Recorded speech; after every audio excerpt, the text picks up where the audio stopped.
sëñ bi maa ngi ci jégalu dañuy accueillir sëñ Mamadou Lamine Dianté, président du Haut Conseil du dialogue national. Bismillah.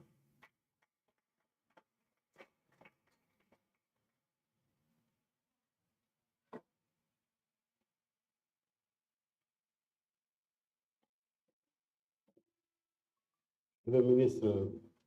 porte-parole de la présidence de la République, représentant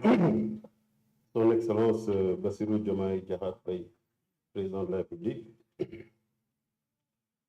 honorable député, président de la Commission culture et communication, représentant le président de l'Assemblée nationale, monsieur le directeur de la communication, représentant le ministre de la Communication, des télécommunications et du numérique, madame la représentante de META, monsieur le secrétaire général du SYNPICS, honorables députés, mesdames, messieurs les représentants des ministères, mesdames, messieurs les représentants des organes de régulation de la presse, mesdames, messieurs les représentants des organisations faîtières des médias, mesdames, messieurs les directeurs d'organes de presse, mesdames, messieurs les représentants des agences d'influence, mesdames, messieurs les représentants des partenaires techniques et financiers, mesdames, messieurs les représentants de la société civile, distingués invités, mesdames, messieurs, en vos rangs, titres et grades. C'est avec un immense plaisir et beaucoup d'enthousiasme que je prends part à la présente cérémonie d'ouverture des journées de concertation du secteur de la communication. En organisant ces journées, vous vous inscrivez résolument dans la dynamique d'une promotion de la culture de la concertation consubstantielle à l'instauration et à la consolidation de la paix sociale dans notre pays. En matière de dialogue social, la forme la plus élémentaire consiste en l'échange d'informations. Mais cette présente concertation revêt une importance capitale dès lors qu'elle porte sur les règles du jeu pouvant notamment contribuer au respect des principes liés à l'exercice des métiers relatifs à la communication ou à la garantie de la sécurité des professionnels des médias. Et à cet effet, durant ces 3 journées, vous ne manquerez certainement pas de contribuer à une meilleure diffusion du Code de la presse, ou s'il faut le réformer, auprès de tous les acteurs concernés. Il n'est donc pas besoin de rappeler aux sachants à la matière que vous êtes les fonctions et les rôles de la presse. Certains qui ont un penchant vers le social évoqueront les fonctions d'information, d'éducation ou de divertissement de la presse. Les autres, par contre, mettront en exergue les rôles pouvant être dévolus à la presse dans la régulation et l'animation de la vie politique. Ainsi, autant le gouvernement pourrait exprimer ses attentes en termes de disponibilité d'un médium de vulgarisation des politiques publiques en vue de leur appropriation, autant les citoyens nourriraient des aspirations à faire véhiculer leurs préoccupations en direction des pouvoirs publics, et autant ceux qui aspirent à accéder aux fonctions électives manifesteront des velléités de s'adosser à la presse pour divulguer leur vision politique. À la croisée de toutes ces ambitions, souvent opposées, il revient à la presse, en toute responsabilité et réellement à équidistance, d'assumer pleinement sa vocation de contre-pouvoir vis-à-vis des pouvoirs exécutifs, législatifs et judiciaires. Au regard de l'indépendance et du pluralisme inhérent à la nature même de la presse, l'exercice de cette vocation de contre-pouvoir pourrait conduire naturellement à l'orientation des organes de presse vers des lignes éditoriales différentes. Toutefois, au-delà de cette diversité, Et dans un contexte plus que jamais marqué par l'émergence des réseaux sociaux, il convient de s'accorder sur les voies les plus indiquées pour, d'une part, pallier les incidences négatives sur les médias,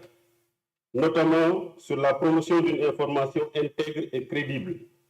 de la cohésion nationale et sur la préservation de la vie privée des citoyens.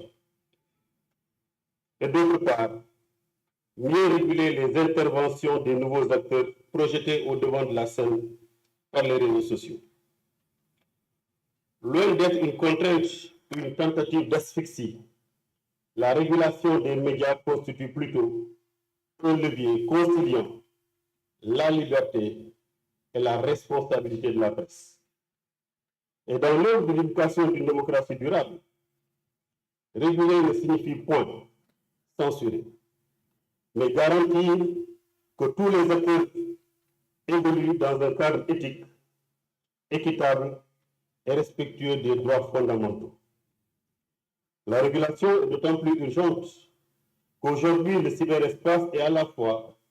un lieu de liberté et un champ de vulnérabilité. Et en cela, nous sommes tous interpellés face à la nécessité de repenser les modèles en vue de réinventer le cadre de concertation entre le gouvernement, les plateformes numériques, la société civile et les citoyens. Sous ce rapport, au-delà de la nécessité d'une compréhension partagée des enjeux et défis qui en découlent, il est urgent de forger un consensus autour de l'édification et du renforcement d'une conscience numérique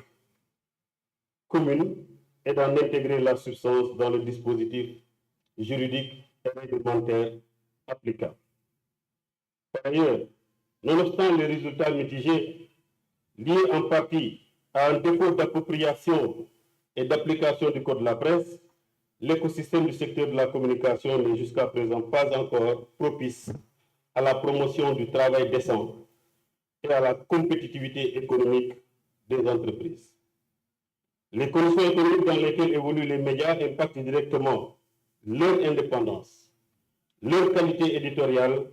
et leur résilience. Par conséquent, il est tout aussi crucial d'engager un dialogue franc, sincère et constructif sur les modèles économiques, la transparence des financements et la juste rémunération du travail journalistique. Au nom des membres du Haut Conseil du dialogue social et à mon nom propre, je ne peux donc que saluer le pari que le ministère de la Communication, des Télécommunications et du Numérique s'est fixé à travers la direction de la communication et en synergie avec tous les acteurs du secteur de la presse en organisant ces journées de concertation du secteur de la communication. À cet effet, à côté de l'échange d'informations, la concertation constitue aussi une forme de dialogue social, la forme la plus achevée étant la négociation. Laquelle négociation peut permettre à tous les acteurs ici présents, à l'issue de ce conclave, de s'accorder autour de consensus sur les engagements concrets, des réformes courageuses et des innovations adaptées à notre contexte à soumettre au chef de l'État. Je ne saurais également manquer de relever, pour m'en réjouir, tous les efforts déployés par les acteurs de la presse, notamment ceux du réseau des journalistes en dialogue social, REJ10, dans l'exercice de notre mission de promotion du dialogue social. En effet, dans cette entreprise d'instauration et de consolidation d'un climat social apaisé, il est judicieux, en matière de traitement de l'information, d'adopter des postures qui ne soient pas à l'origine de déclenchement ou d'amplification des différents collectifs de travail qui peuvent saper la stabilité et la cohésion sociale. Je réitère ici solennellement la disponibilité du Haut Conseil du dialogue social à accompagner toutes les dynamiques de concertation et de médiation dans ce secteur stratégique pour notre démocratie, je veux nommer le secteur de la presse. Ce n'est qu'à ce titre et à l'instar des autres forces vives de la nation que nous pourrons jouer ensemble notre partition dans l'avènement d'un Sénégal souverain, juste et prospère, ancré dans des valeurs fortes à l'horizon 2050. Je souhaite que vous ayez des travaux riches, sincères et porteurs de consensus durable. Je vous remercie pour votre aimable attention.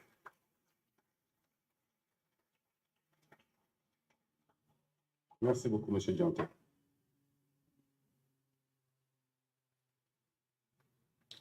Je souligner tamit ne sëñ Mouhamadou Baro, fondateur du réseau des journalistes pour l'information religieuse, mi ngi ci salle bi ñoo ngay sant ci sa teewaay. Ni ñu ko waxee sànq ñu ngi wax jubluwaayu président de la république ak yéeneem mën na am jubluwaay bi gën a rafet mën na am yéene bi gën a rafet waaye su amul ñu koy doxal